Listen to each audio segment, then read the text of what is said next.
Hello అందరికీ welcome to our YouTube channel. నా ఛానల్ని ఫస్ట్ టైం చూస్తున్నట్లయితే సబ్స్క్రైబ్ చేసుకోండి, పక్కన ఉన్న బెల్ ఐకాన్ అయితే క్లిక్ చేయండి. ఈ దసరా ఫెస్టివల్ మా సైడ్ చాలా బాగా జరుపుకుంటారని చెప్పాను కదా. అండ్ మీరు చూస్తున్నట్లయితే నేను అప్లోడ్ చేసిన లాస్ట్ 3 వీడియోస్ కూడా అమ్మవారి అలంకరణ వీడియోస్ అయితే చూపించాను. అండ్ ఇప్పుడు మీరు చూస్తున్నది అమ్మవారి షాల్లో ఉన్న మెయిన్ అమ్మవారు అనమాట. గర్భగుడిలో ఉన్న అమ్మవారిని నేను మీకు చూపిస్తున్నాను. అక్కడ పూజారి వేస్తున్న మాల ఉంది కదా, అది నా చేతులతో మా ఇంట్లో పూసిన పూలతో అల్లిన మాల అనమాట.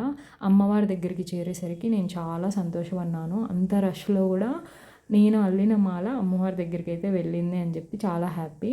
అండ్ ఇటు సైడ్ అయితే అండ్ డైలీ ఏమేమి అలంకారాలు అయితే చేస్తారో డెకరేషన్ అవన్నీ ఇటు సైడ్ ఉంటాయన్నమాట. సో ఆ రోజు నేను తీసినప్పుడైతే ఈ అలంకారం అయితే ఉన్నింది, అన్నపూర్ణాదేవి అలంకారము. అండ్ మీకు ఆల్రెడీ చెప్పినాను కదా, ప్రొద్దుటూరులో దసరా ఫెస్టివల్ చాలా బాగా చేస్తారు అని చెప్పి. అందులో భాగమే ఈ ఎగ్జిబిషన్ కూడా. చాలా అంటే చాలా రష్ ఉంటాయి, ఎక్కువ జనాలు కూడా ఉంటారు. టికెట్ ప్రైజెస్ కూడా చాలా హై ఉంటాయి అన్నమాట. అండ్ మేము ఎర్లీగా వెళ్ళడం వల్ల కొంచెం జనాలు తక్కువగా కనిపిస్తున్నారు, కానీ లేకపోతే చాలా వరకు ఎక్కువే ఉంటారు. ఈ వీడియో కూడా నేను 2024 దసరా టైంలో క్యాప్చర్ చేసినాను. అండ్ ఇప్పుడు 2025 దసరాకి చాలా రష్ ఉంటారు, ఎందుకంటే ఫ్రీ బస్సెస్ పెట్టినారు కదా. చాలా వరకు ఎక్కడెక్కడి నుంచో జనాలు అయితే వస్తారు.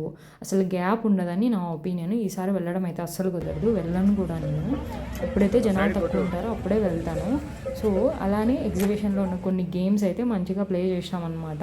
అండ్ కజిన్స్తో వెళ్తే ఆ ఎంజాయ్మెంటే లైక్ ఒక డిఫరెంట్ లెవెల్ కదా. సో సిబ్లింగ్స్ కజిన్స్తో అట్లా వెళ్తేనే బాగుంటుంది ఎగ్జిబిషన్స్కి. చాలా హ్యాపీగా అనిపిస్తుంది అనమాట. ఇష్టం వచ్చిన గేమ్స్ ప్లే చేయొచ్చు, ఎందుకంటే ఇదొక ఎంజాయ్మెంట్. ఇయర్లీ వన్స్ ఇట్లా ఫెస్టివల్స్ టైంలో ఎగ్జిబిషన్స్ ఇవన్నీ కొన్ని మెమొరీస్ అనమాట. మెమొరీస్ అనేవి ఎప్పటికన్నా లైక్ గుర్తుండిపోతాయి అట్లా. సో నాకు కూడా చాలా బాగా ఇష్టము ఇట్లా ఫెస్టివల్స్ టైమ్స్లో ఇట్లా కజిన్స్తో బయటకు వెళ్ళడం అయితే మంచిగా ఎంజాయ్ చేస్తాను అనమాట. అండ్ ఇది ఎగ్జిబిషన్. అలానే ఇంకొన్ని గేమ్స్ కూడా ప్లే చేసినాము. అండ్ అన్నీ రికార్డ్ చేయలేదు, కొన్ని 2 గేమ్సే రికార్డ్ చేసినాను. అండ్ మిగతా వాటికి జస్ట్ అట్లా వెళ్ళిపోయినాం అనమాట ఎంజాయ్ చేస్తూ.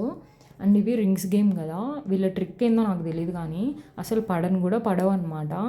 అసలు వాళ్ళు గేమ్ పెట్టిన వాళ్ళకి ఆ ట్రిక్ తెలుస్తుంది. అవి జంప్ అయిపోతాయి మనం వేయగానే, సో ఏ ఐటమ్ మీద పడవు. నేను వేసినప్పుడైతే 2 ఐటమ్స్ మీద పడినాయి తెలుసా. అసలు వాళ్ళే షాక్, ఎట్లా పడినాయి అని చెప్పి. అదే కొన్నిసార్లు పడతాయి, కొన్నిసార్లు పడవు. అండ్ మా సిస్టర్ మా బ్రదర్ అయితే ట్రై చేస్తూ ఉన్నారు పడుతుందేమో అని చెప్పి. వాళ్ళకైతే ఏం పడలేదు. సో వాళ్ళకి చాలా ప్రాఫిట్ బిజినెస్ చేసే వాళ్ళకి నిజంగా ఇలాంటి గేమ్స్ పెట్టి ఈజీగా ఎర్న్ చేసేస్తారు అనిపిస్తుంది. సో వాళ్ళకి కష్టాలు అయితే ఉంటాయి. జస్ట్ ఈ ఎగ్జిబిషన్ అప్పుడే వాళ్ళు ఈ గేమ్స్ పెట్టుకుంటారు. నేను గెలుచుకున్నది జామ్ గెలుచుకున్నాను, ఇంకొకటి ఏదో గెలుచుకున్నాను గుర్తులేదు. అలానే మా సిస్టర్తో ఇట్లా జంపులు అయితే ఎక్కినాను అనమాట. ఇది ఒక హ్యాపీ మూమెంట్.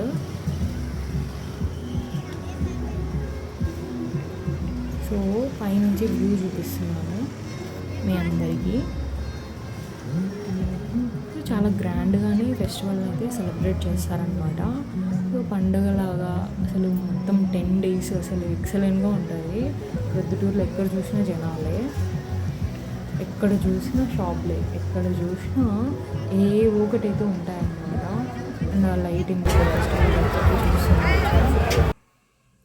అండ్ నేను కూడా మంచిగా ఎంజాయ్ చేసినాను. అండ్ ఎప్పటికీ గుర్తుండిపోయేదంటే ఈ మూమెంట్ అనమాట. అంత రష్లో కూడా, అంతమంది జనాల మధ్యలో కూడా నేను అల్లిన పూలమాల అమ్మవారి దగ్గరికి చేరిందంటేనే చాలా మెమరబుల్ మూమెంట్. నాకు బ్లెస్డ్ అనేసి అనిపిస్తుంది. Thanks for watching. Subscribe for more videos.